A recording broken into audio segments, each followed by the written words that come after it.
Hello, ladies and gentlemen, boys and girls. Welcome to VUX World, the podcast where we cover the width and breadth and depth of conversational AI and NLP to show you how to do it properly, how you can implement strategy, how you can design effective conversational interfaces, how you can choose the right technology, and what right technology is and what it looks like. And today we are joined by Brian Jeppesen, who is he is the director of contact center operations at Landry's restaurants, and we're going to be talking all about how Brian and his team have automated a whole bunch of calls in their call center using conversational AI, which we are definitely looking forward to. Before we do that, before we introduce Brian, I'd like to give a shout out to our sponsors for today. It is Deepgram and Symbl.ai.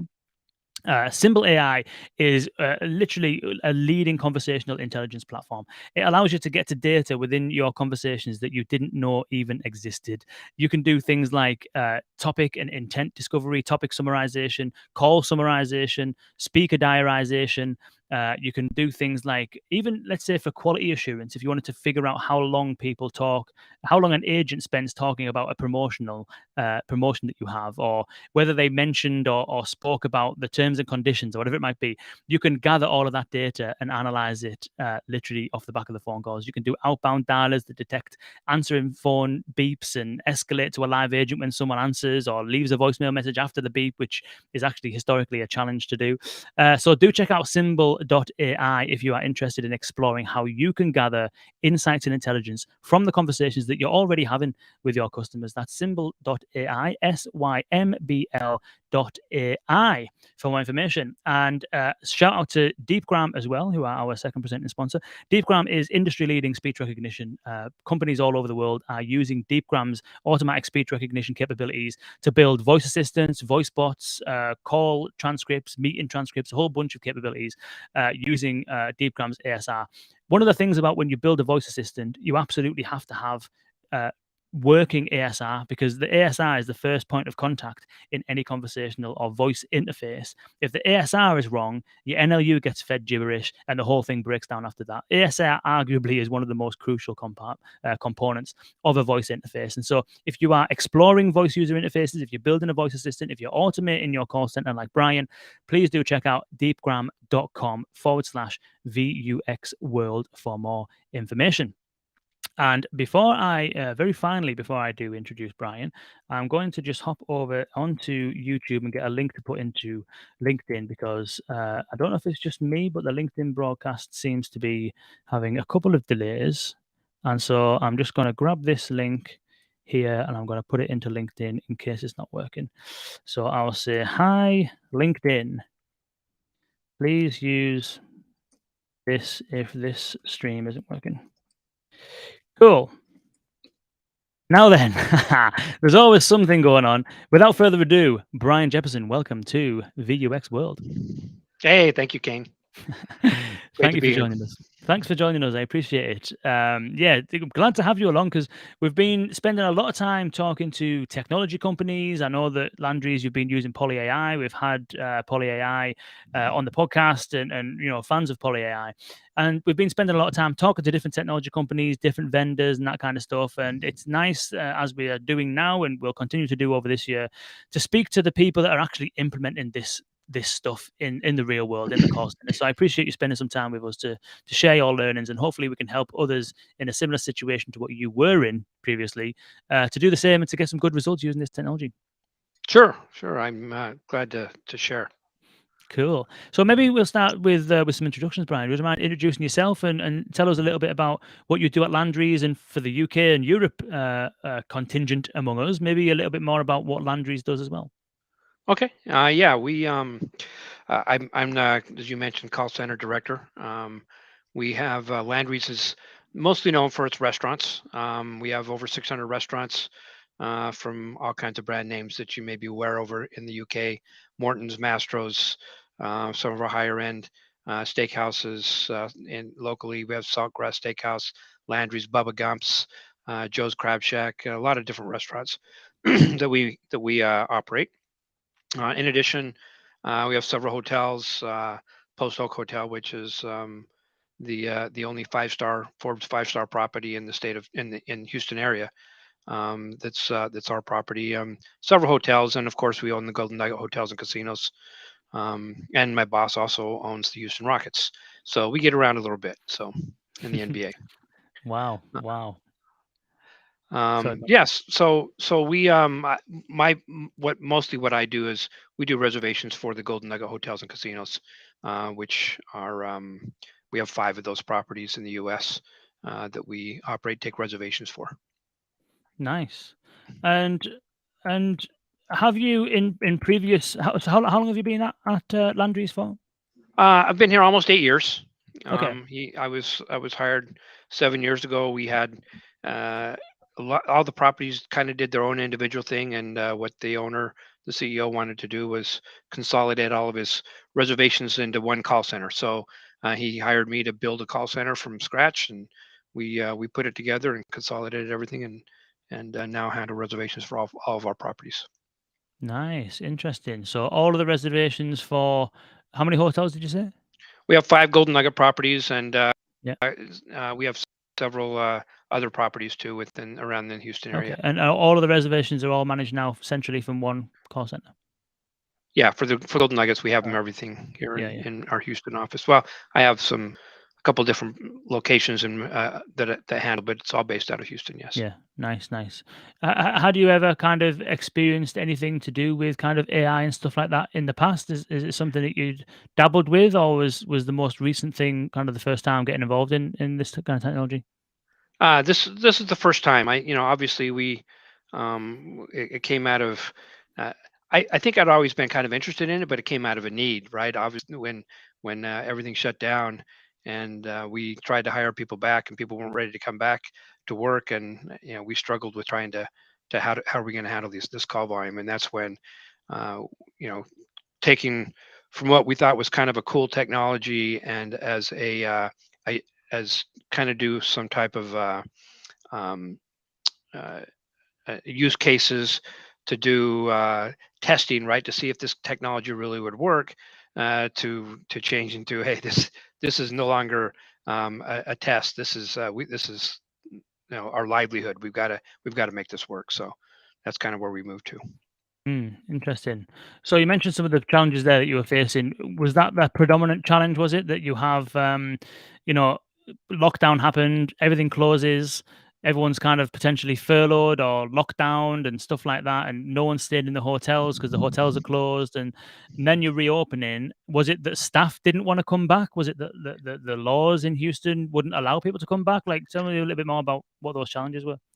Yeah. So what we ended up when we shut down, the government shut our hotels down. All the casinos got shut down. You weren't able to go there. The restaurants, excuse me, restaurants also, um, you know, shut down, and so for roughly 2 months plus, our casinos and hotels were closed, and we they wouldn't allow us to have any guests. When they finally decided to open it back up, we anticipated, well, there'll be a slow ramp. One of my properties, decided, hey, we there's certain calls we take in here. Let's put them in the call center too. So there was 40,000 calls a month that they were handling before on property, that they decided to put into our consolidated call center at that time too. And we said, okay, no problem. We'll take those calls and handle them when we open back up. When we open back up, the challenges were people. The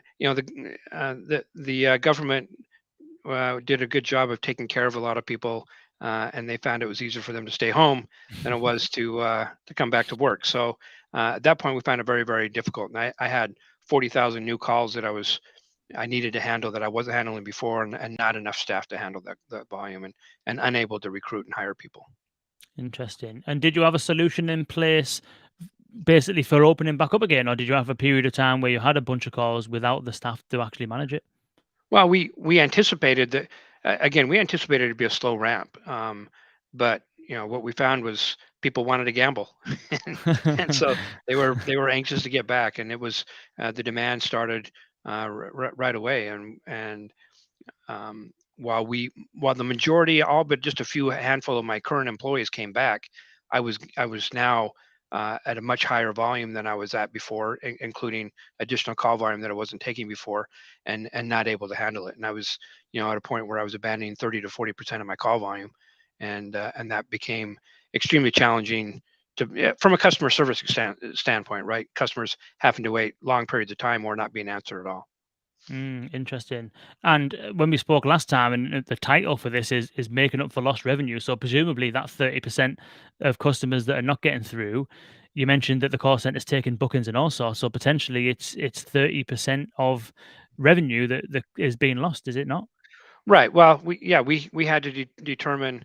I had to sit down with my CFO and say, hey, we can't make this a test. We got to drive this because, if at 30 to 40% abandon rate, that's I calculated for him what that meant as far as potential revenue loss, that people were just calling somebody else because they couldn't get through to us. And once we identified that potential revenue loss, it was like, okay, it's all hands on deck. Let's make this thing work, and let's start a process of how do we answer these calls. A lot of the calls, those 40,000 calls that we had coming in, were very simple calls, um, but yet there were people calling and asking just simple, frequently asked questions, or wanted to be transferred to different departments. And so where how were we handle those calls? Were tying up all my lines and taking my agents away from handling revenue producing calls. And so I had to come up with a way. How do I handle these calls effectively, so people don't have to wait to be able to get these calls answered, and and be able to free up my agents to be able to handle calls that were producing revenue. That's very smart. Where did the kind of like automation, conversational automation come from then? Where did you kind of like where did the first kind of seed of inspiration come from that made you think, well, actually, we could probably automate some of this stuff using AI? Well, before the shutdown, I'd kind of explored some of these ideas and thinking this would be these ideas are it's a great concept, right? Maybe this is something we could look at down the road. And so I'd received emails from different companies, and I'd looked at it, had a few demos on different things, but there wasn't really a sense of urgency at that time to really drive and make that change.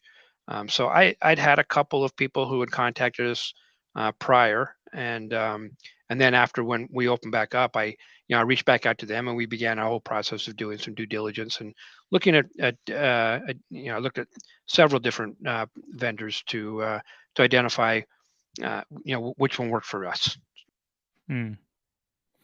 Did you have an idea of the kind of calls that you wanted to automate? Did you have an idea? You mentioned there FAQs and call transfers. Did you have it in your mind already that those were the things that you wanted to begin with, or did you need to go through a process of figuring out what use cases made sense?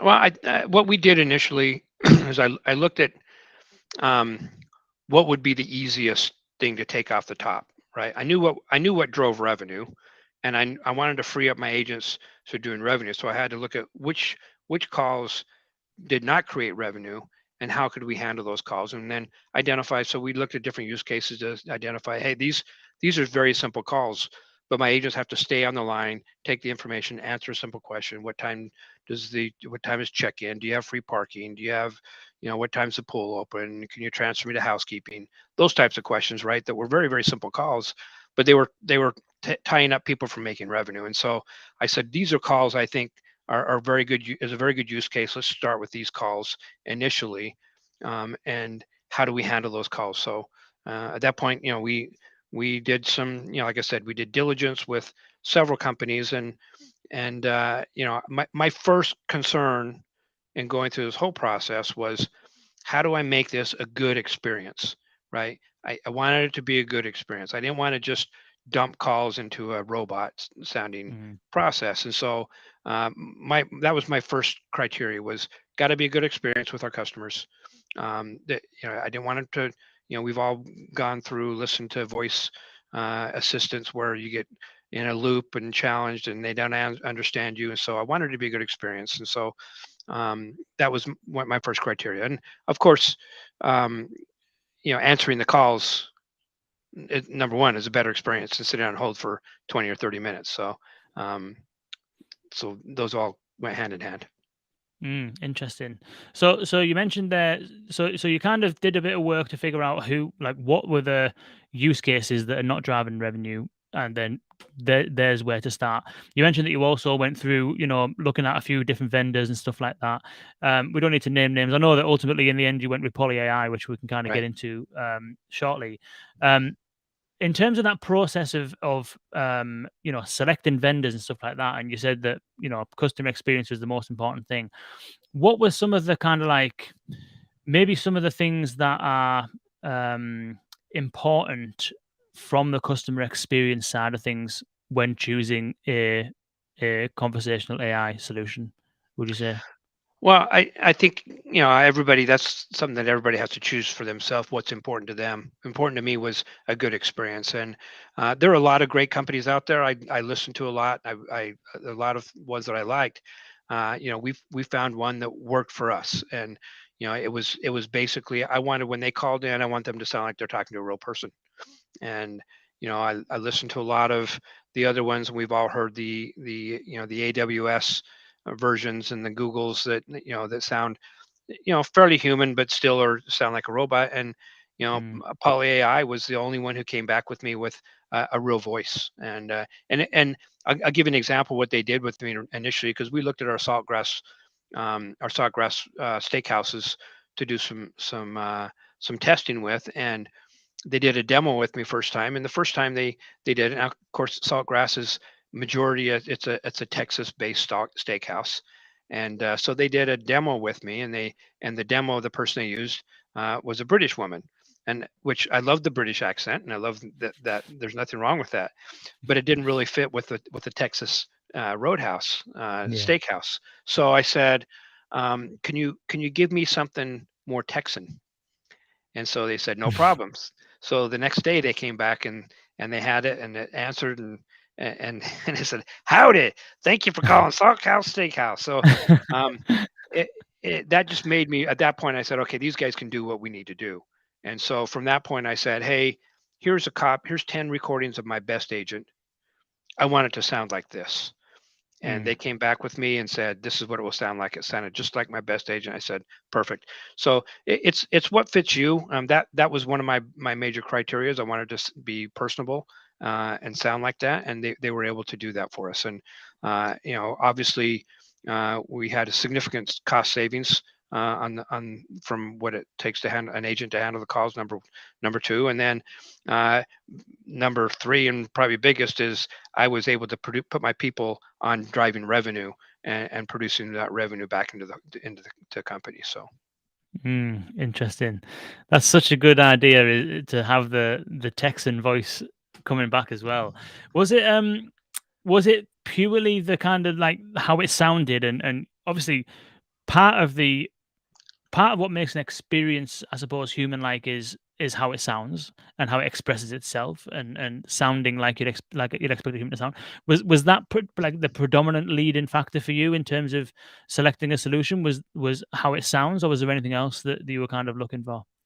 well, I think, yeah, it's how it sounds, how it interacts, and are my people going to be willing to adopt this technology, right? Or will my guests adopt this technology? And there's a lot of technology that people are comfortable talking to. The Alexas, the Siris, the people like that they're comfortable doing on a regular basis.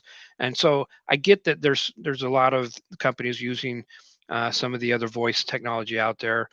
This was just more, it just seemed more personal to me when they were actually use a live person to record the scripting that we wanted. And so they recorded the scripting, and it was a live person, a real person that talks, and it sounds just like my agents. And so that convinced me that's where I wanted to go. Interesting. That is so interesting. Um, and so presumably, so a lot of times when organizations look to do something like this, they can kind of, you mentioned AWS, you mentioned Google, they can often end up being the default sort of like go-to providers for some of this stuff because people think, well, Google's massive, it's got 10,000 engineers working on AI, it must have some good stuff.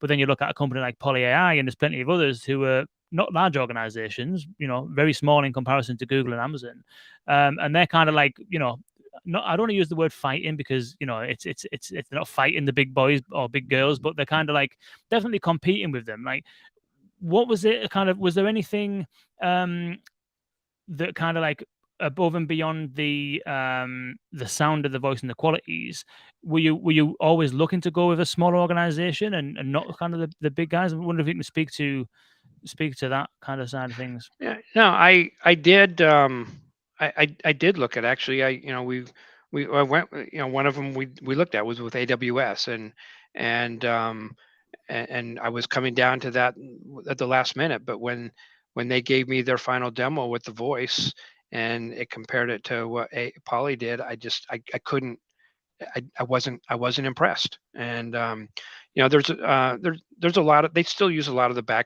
back end processes from the Google AWS processes, but it's um, it, there was that was just my decision. No, I wasn't necessarily looking to go to big or small. I just wanted Mm, something that worked. And I will tell you, initially I looked at, when I looked at Poly AI, I said, okay, these guys are based in the UK and I'm in Houston, Texas, and how is this going to work, and how are they? We're 6 hour different time zones. We're all this that's going on, and is this going to be a challenge?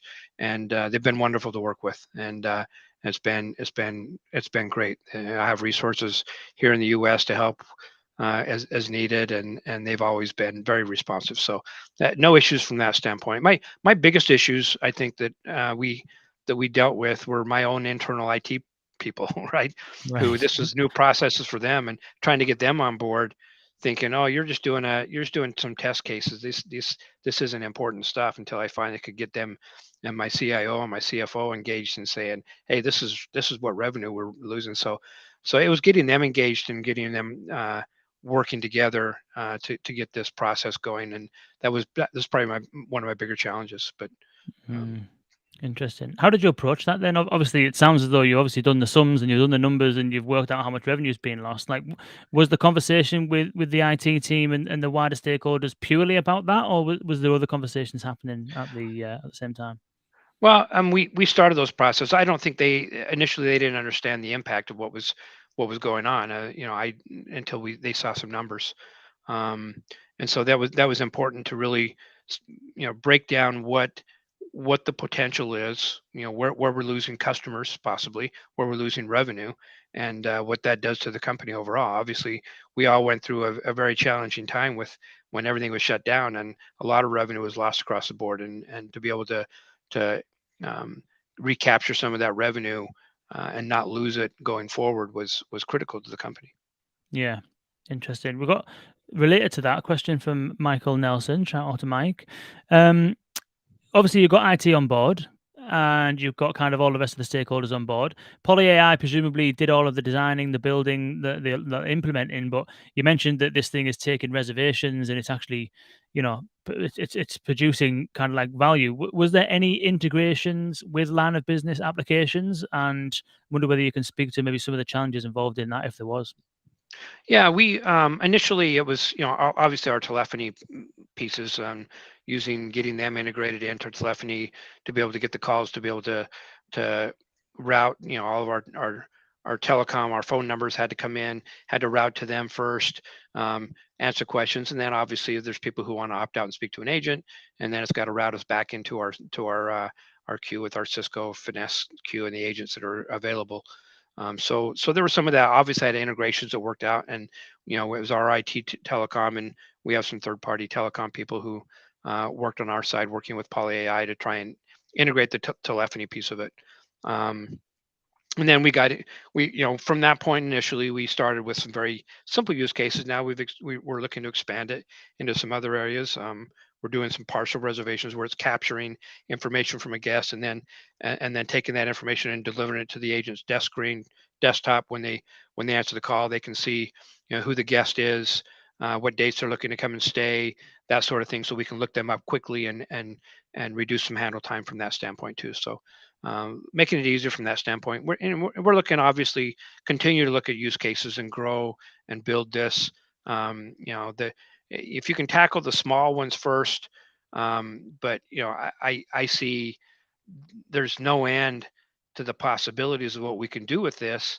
just what our imagination limits us, right? So, um, if we stop believing that it can be done, then it won't get done. But I think there's a lot of things that we can do, and we'll grow from here. So, That's really good. Um, Related to that, you mentioned that you pulled in some people to help with the contact center integrations for other kind of like senior contact center leaders.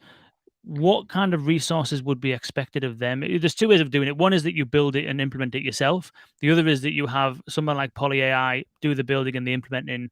But obviously, there needs to be some input on your side to make everything happen. Maybe it's from IT, maybe it's from the call center, maybe it's from from a content perspective. So I'm wondering whether you could talk us through and shed some light on what resources were required for you to get set up, and then what resources are required now on an ongoing basis to manage something like this.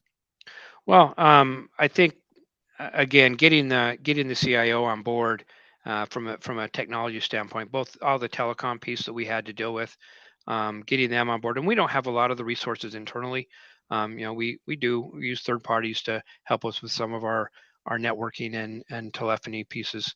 So it was getting the direction from our executive office to say, okay, we really need to focus on this, and then them aligning resources, and then us getting with our third party providers, working with Poly, getting on a regular basis, calls on a regular basis. There was a point where we were on calls every single day as we were getting ready to implement, to make sure and test to make sure things were going correctly. So, it's obviously there's network implementation that has to take place from whatever your network processes are. The telephony is huge. I don't think we're on the leading edge right now of a technology in our company, and so it was utilizing what resources we had and having some support from our third parties to work with Polly to know. Polly was very knowledgeable about what needed to take place, and it was just um, they've done this with others, and so they were very helpful in helping us identify what processes need to take place. And we still have uh, challenges in working as we're building additional use cases to identify how do we do this, be PCI compliant if we're taking credit cards, or how do we're doing different things like that. How do we process these things? And those are all still challenges we're working through, but making some good progress. So Nice. That's really good. That's really good. Um, was this a kind of like a complete custom build, or was some of this kind of like did Poly AI have some stuff kind of out of the box? I know you mentioned that the deployment was really quick. I'm just wondering whether we can speak to how fast it was deployed and whether whether it was all this out of the box. Was it kind of like was there some custom development? Like how much was it off the shelf versus kind of bespoke? yeah, I think it was a lot of it was, they knew what, I had in my mind and my vision of what I wanted to complete, what I wanted to accomplish, and they had experience in.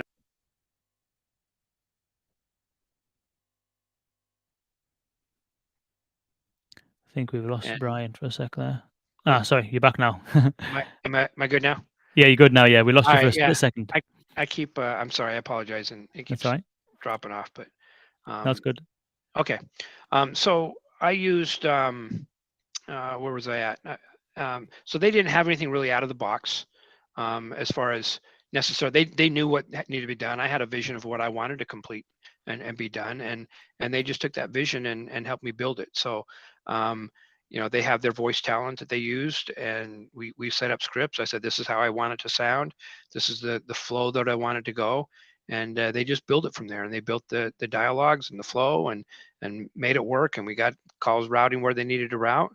And initially, I was at again, like I said, I was abandoning a lot of calls. And from the time we said okay go, and we selected them as our provider, and we went live, it was 4 weeks from that point, and we were live and ready to go. And day one, my anticipation, I was hoping it was going to take about 40, maybe 50% of the calls to start with, and day one it took 87%, and it's been consistently over 85% since. And that same use case, we've expanded to some other lines of business, and it continues I mean, it saved us, so it's just been a big excellent success.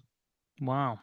87% on day one. And what was that 80%? 87% of what? Was that 87% of certain use cases or a single conversation or So the use case we did were mostly people calling in our PBX calls, which were just um, people wanting to transfer to a different department or a certain person, or they had a frequently asked question.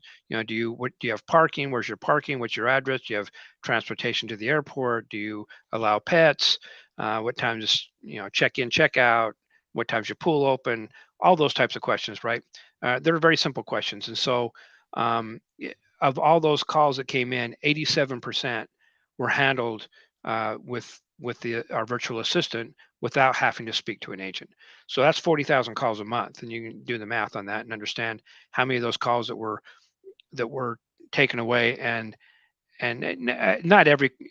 I would say initially, there's a lot of some learning along the way for the voice assistant to be able to learn. But it got better and better, I've had very very little interaction as far as things going to the wrong place, and so it's been I just it was it was a lifesaver. Interesting. And are you kind of like measuring the success in terms of like the 87%? Is that Would you call that contained, as in 87% of those use cases are contained, or are you using any other metrics underneath it that would give you an indication as to, like, whether the conversation itself was successful? So, for example, from 87% of people that speak to the assistant, it could be that, not that I'm saying it is, but for example, it might be that X percentage of them get the answer, X percentage of them either get frustrated and hang up or whatever it might be. Like, do you use any other more granular sort of data, or are you happy with the containment rate kind of itself? So we do record all the calls, so we can listen to the calls and see what's going on. We're working right now getting some more data analytics as far as what's actually happening in those calls. But at this point, I know in looking at this is how many calls that were answered by Poly AI.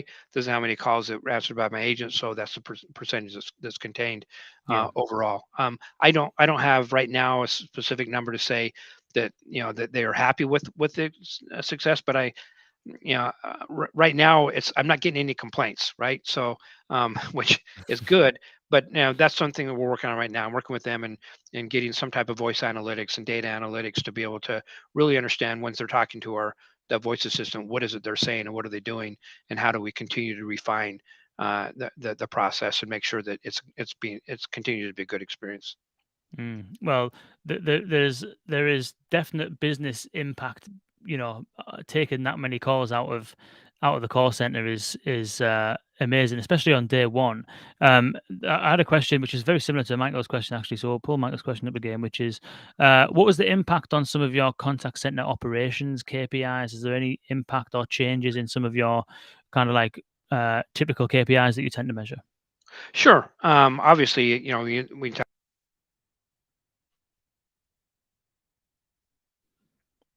Lost you very briefly. Here we Uh, go. Back again. I think I'm losing you. I'm losing you. No, I no, apologize, and I it's don't know alright. why I keep cutting out. But It's um, okay. That's fine. so We've got you back. so our typically, like I said, we were 30 to 40% abandon rates. Those abandon rates dropped to about 5%. So it was a significant impact as far as ability. People, the calls get answered immediately, and they don't have to. They're not waiting 20 minutes just to say what time is check-in, right? So they're getting answered immediately and be able to handle that question. So from that standpoint, we saw um, a very a significant increase in the customer experience. One of the other things that initially I thought, well, this is going to really reduce my handle time too, because we'll be able to capture some information. Well, what I found was um, the voice assistant was now handling a lot of our simple calls, right? So even on the reservation side, people were calling and asking simple questions, which we were being able to answer. So therefore, it was sending more calls. It was handling some of those calls on the reservation side. Um, the calls that were going to an agent were actually handling reservations. So actually, I saw my handle time increase because now I was spending more time with my agents or with my customers, helping them instead of the short amount of time of just answering simple questions. So those are some of the KPIs, the impacts that we had. But the overall service levels, the the abandonment rate, significantly increased by implementing this process. Interesting. But it's like, if you said to every contact center manager that you're going to receive less calls, but all the calls are going to take you longer to deal with, however, they're all going to be revenue producing. I think it's a no-brainer, isn't it? It is, and you're cutting out. So you think, oh, my handle time's going up, so I'm needing more people. Well, you got to take out. I'm cutting out. I'm cutting out these calls, a percentage of calls. If I cut out 15 to 20% of the calls that now you no longer have to answer, but those other 80% that you are handling are driving revenue and creating revenue, and you're not losing calls of those other 20% that you know maybe if you were abandoning 15 to 20%, maybe you're abandoning 15% of your revenue calls. Now you're capturing those revenue calls and you're making more revenue. Exactly. It's interesting because a lot of the traditional, I suppose, over the last few years, traditional starting points with AI, and a lot of maybe it's the slack, I suppose, or the bad headlines that AI might get is that it's kind of replacing people's jobs, and people think that a lot of the business motivation is around, saving costs, laying people off, all that kind of stuff. But that's not. It couldn't be further from the truth in your instance. No, no. Obviously, um, I can't hire people, right? So I'm not I'm not replacing anybody's jobs. These are it's doing jobs that people don't want to do. And so what it's actually doing, and as it takes more of these calls, I'm looking at if it were to handle even a lot larger percentage, and I look at my current staff to understand, does that mean I'm going to get rid of my current staff? No, that means I can repurpose my current staff and look at different opportunities for them to drive additional revenue and add value to the company. So I think you have to look at it that way. The fact that it handle these calls, it's cheaper is a byproduct of the fact that you're giving a better experience to your customers. And if you look at it as how do I give my customers the best experience? Nobody out there wants to sit on hold for 20, 30 minutes, right? And so Mm, if you can find an opportunity to be able to reduce that, get them answered immediately, get them, especially these simple questions, get them on their way to where they need to go and free up your people to handle the complex, more questions and drive revenue. Overall, that's a better experience for your customers, and it's going to create a better NPS. yeah, absolutely. What's been the impact on the agents then that you have currently? Have you got any feedback from them as far as how they think of things and what their working life is like now? Yeah, because we've done some things where now we're delivering some partial reservation information to the agents. So now when the call comes to the agent, they can quickly identify who they're speaking with, the dates that they want to come in, and their number of nights and how many people, and they can pop that information into our reservation screen very quickly, find their offers and book the reservations. And so it's made it easier for them from that standpoint. And taking fewer of the calls that are just not necessary, right? Um, and so they're driving more. I mean, they have opportunity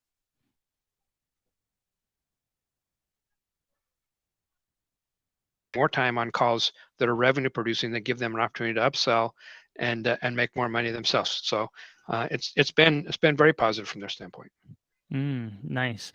And for a call center manager out there who's looking at doing the same, and a lot of call centers are, I think, almost every call center I would think is probably exploring these solutions now, at least on the radar. Um, how is it that obviously in terms of costs and pricing and stuff like that, it seems as though you could justify almost any investment if it's going to lead to more revenue, as you've been able to prove.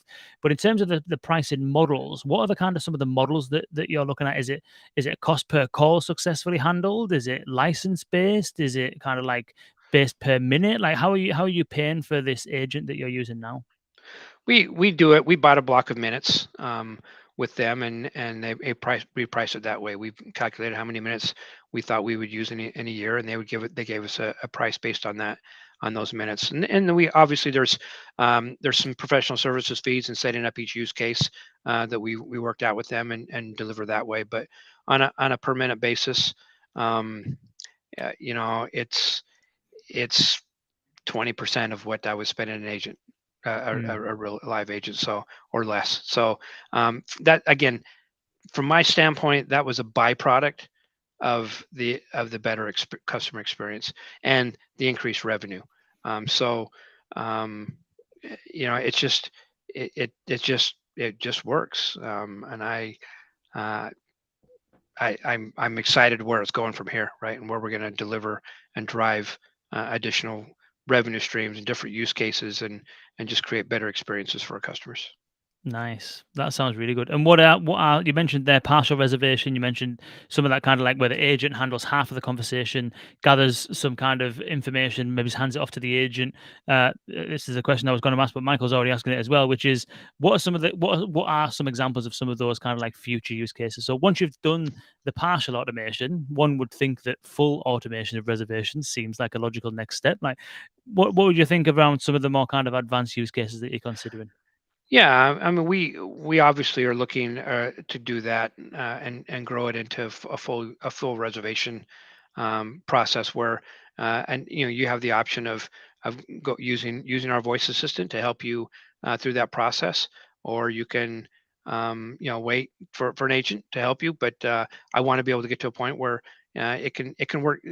The best part about it is doing a full reservation. I can handle reservations 24/7. I can handle reservations. My voice assistant has never got COVID, has never called out sick. I don't have to pay it benefits. I only have to train it one time. I don't have to keep training it over and over and over and over again, and it doesn't quit, and I have to restart over again. So there's incredible benefits from that standpoint. As we can grow and build this into other use cases, making full reservations, we get to the point where we do restaurant reservations. We do to-go orders in the restaurants. We handle a lot of our customer service processes. So we're really looking to expand and grow it to again, as I mentioned before, it's only limited on what our vision is of what it can do. And I don't think we really have explored everything that it can do. And I think there's opportunities that we don't even know right now that are going to become great solutions for us down the road. Yeah, and you've got huge scope there as well. Landry, as you mentioned there, 600 establishments. You've got restaurants, hotels. A whole bunch of capabilities there that you're literally just scratching the surface of. My kind of theory is that the first kind of like touch point for businesses in future, and look into that however far into the future you might. But most business channels right now anyway are conversational, aren't they? Even websites are now conversational because they've all got Sure, chatbots on them. And sure, so inevitably then I think what's happening is what will happen is that as these intelligent assistants get more intelligent, able to handle more use cases, the first touch point for a customer across all channels will be an AI assistant of some description. right. It sounds as though that's kind of all like the path that you're beginning to take. Is that something you would concur with, or have you got a different vision for the future of customer experience? No, I think that that is the right place.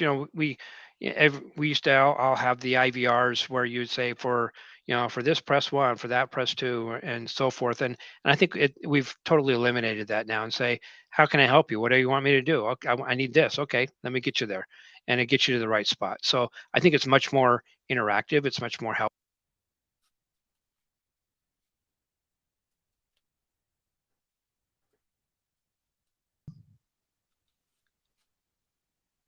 Did I lose you again? Yeah, we're back. Yeah, Okay. you were on a roll. You Um, were on a roll there as I well. I know um, but especially when you get to a point where, let's say you got 12 different prompts that you want to use, and you can't put that on a prompt. Press one for this tooth, Mm, press 13 for so you don't want to do that. And so using this voice assistant to be able to say, hey, it just understands what you want, and it gets you where you want to go and get and what you want to do. And one of the concerns, and I told Poly AI, is I never want people to think that they're stuck speaking to a voice assistant and we can't get them to an agent. If they mm, want to speak to an agent, you just say, I want to speak to an agent, and you get to an agent. Because we know there's always going to be people that just are going to be challenged in adopting this technology. As good as it's going to become, and as good as it can do, I think people will still be challenged. There's a certain number of people, and some of my casinos where I have a very uh, the demographic is much older.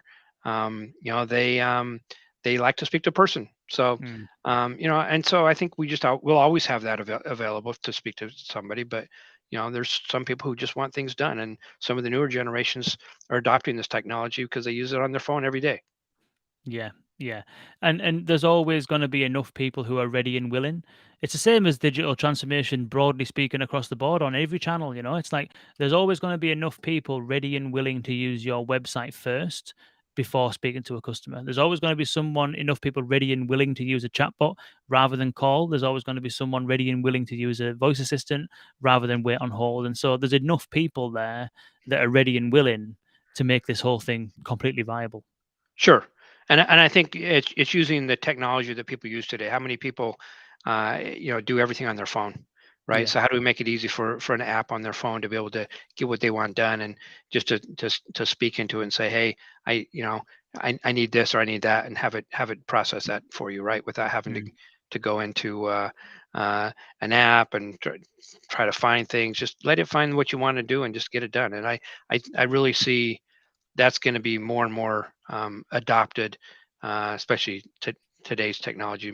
My kids, my grandkids, are using their phones. And my granddaughter learned. She has an iPad, and now she's 8, and she learned how to do FaceTime on her iPad now. Every night she's calling, and so it's crazy the technology that they use today compared to It where it is. was when we were there. It is. It is. It's and expectations change as well, don't they? I mean, every time that these new technologies become adopted, people's expectations change, and there's been consistently studies and surveys done around how people's expectations of self-service is increasing. More and more people expect self-service. More and more people expect chat and voice interfaces, and yeah, it's just a case of changing with rising and changing expectations of customers. Right. Michael asked another question about internal resources to train or hire as we expand and grow into new use cases, and I think um, as I look at what we've completed, initially the ramp up and the implementation was very intensive with my technology and IT and everybody. Once it got up and running, it runs fairly smooth, and I don't have a lot of um, maintenance. Every once in a while, I'll get a call say, "Hey, calls are getting transferred here instead of here, and we need to change that." We go in and just change the number or change how they respond to a certain comment to make sure it routes to the right place. So that's really the maintenance of it right now. I don't know from that I'm really having an internal department that's handling AI. I don't. I think it's just our current AI staff, our current IT staff, telephony staff. Really, we manage it fairly well internally, and every once in a while, I may have to reach out to our third party providers that help us from telephony side, but it's not. It hasn't been a huge resource really. It's my work with Poly as we start growing and building, so we get a little more detailed and growing bigger use cases that are more complex. We may identify some additional challenges, but once it's up and running, it's been running. I found that it's run fairly smoothly. Interesting. It's really good. It's interesting approach because you've got some call centers that are trying to like build it all themselves using something like AWS or Dialogflow or another platform. And then you've got a bit of a trend I think I'm seeing, which is that a lot of organizations, rather than do that, just outsourcing it and just pass it on to a service provider or a technology provider that can do the whole thing for you. And it sounds as though, you know, the benefits of that arguably is that you don't have to take on any of that kind of like complexity, any of that resource, and you can kind of just outsource that and get the results without needing to go through the resource requirements to spin something up. Would you agree, or is there any other benefits or drawbacks? Yeah, I mean, initially, I would say, a year and a half or so ago, I started looking at the idea myself. How do I use Dialogflow, or how do I build these assistants myself and do that kind of stuff? And I'm not a technical person, but I knew what I wanted to to accomplish and where I wanted to go. What was nice is using people who knew how to do this, and using they know they've gone through the challenges already. I didn't have to develop this. Yes, you're going to pay some implementation fees and some startup costs that maybe unless you have internal resources who are smart enough to handle and understand those flows and build those flows internally, and you have those resources. I didn't have those resources on my side, so that's why we went to a third party to, and I found Poly.ai to say, I need you to build this for me.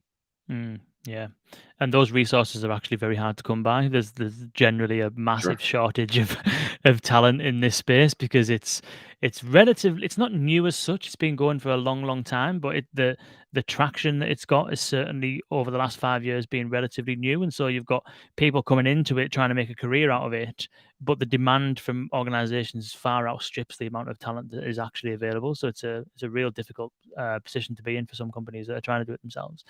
Um, but I think this concept of finding a company that has been through it and does it, and using that in a partnership arrangement, I think is a really sensible idea. What advice would you give to other contact center leaders that haven't done this yet? Is there any kind of like key learnings that you would say definitely do this or definitely don't do that, or any challenges that you forecast them seeing that you can advise them on how to get over? Like, what would your general kind of advice be to somebody in your position at another organization that has yet to do this? I've obviously, you have to look to find the need and understand if you have a need and you're losing revenue and you're given a bad experience, then you need to explore this. You just got to get started. But I would say, as you start off, look at your easiest simple use cases to try. That's what we did first. Those were just our trials that we said, hey, let's do a trial and see if this works, until we realized it no longer could be a trial. This had to work. There was no other option. We had to make it. So, but if you have that option to say, hey, try it, figure out what are the things you do right now. What do you use right now for? Are you using IVR prompts for things? How about replacing it with a person that can answer your questions and do that, and maybe answer some additional questions without just transferring, um, and start small, and then look to expand and grow those. So I think that's the smartest way. That way you get the biggest bang to start off in the beginning until you can get to your more complex stuff. Fantastic, fantastic. Well, hopefully we can do this again sometime in the future when you've expanded into new use cases, new establishments, maybe new channels as well, and we can do a part two and see how you're getting on. Sure. I Nice one. appreciate it. Yeah. Thank you. Well, Brian, this has been absolutely fantastic. Thank you so much for joining us. And thank you, everyone, for tuning in. This has been really, really enlightening because it's been nice to be talking about the business side and the business impact and the value it brings rather than the technology and how the technology works. Because that's a lot what we spend a lot of time doing is figuring out the technology, whereas the technology is pointless unless it's actually doing something for people. And I think you've highlighted really, really well how this technology is being used to solve real business problems and to really improve customer experience, which is what it's all about. So thank you so much for joining us. Yeah, and I appreciate the invite, and I watch your show all the time, so I enjoy learning more and more about the industry. So thank you so much for all you do. Appreciate it. Thank you, Brian. Thank you, and thanks everyone for joining. We are running a webinar. We're running two webinars actually. We're doing one, which I'll leave you on this. We're doing one webinar with Deepgram, which is coming up on the 22nd of this month, and that is called "The End of Can You Repeat That." And you can sign up for that at this link, and I'll put the links for that in the show notes as always. And that is all about essentially. Brian is touching on some of the things that we've kind of been talking about here, which is the importance of this whole thing is to create a positive customer experience. A lot of organizations and companies that try and do this voice bot creation themselves make some fundamental mistakes, and it ends up having not a very good experience essentially. So we're joined by Deepgram CEO Scott Stevenson, Illyrian CEO Dion Milson, and we're going to be climbing into how to create a highly successful voice assistant for call centers. And so please do join us for that. And another webinar that we're running at the end of this month on the week after is with audio codes. And Brian, you mentioned there, and as we've been speaking about the challenges of taking voice and integrating that into call centers, and designing a good voice assistant is one thing that's hard enough, but it can all fall down if you can't actually integrate it into your call center. And what audio codes do is they provide capabilities to do just that. Any voice bot platform being integrated into any contact center, and there is a brand new feature on the Voice AI Gateway, Voice AI Connect product that is being released at the end of this month. And we're going to do a whistle stop tour of the conversational AI landscape. We're going to talk strategy pointers and pitfalls that organizations make when they start implementing this stuff. Brian, we might actually borrow some of the insights that you've shared with us today in that instance, and you will learn how to implement any voice bot from any channel or any framework rather into your call center. So I'll put the links to that in the show notes as well. Please do join us for that. So without further ado, thank you so much for joining us. It's been an absolute pleasure. Brian, thank you again, and we'll see you all again very soon. Thank you. Bye-bye.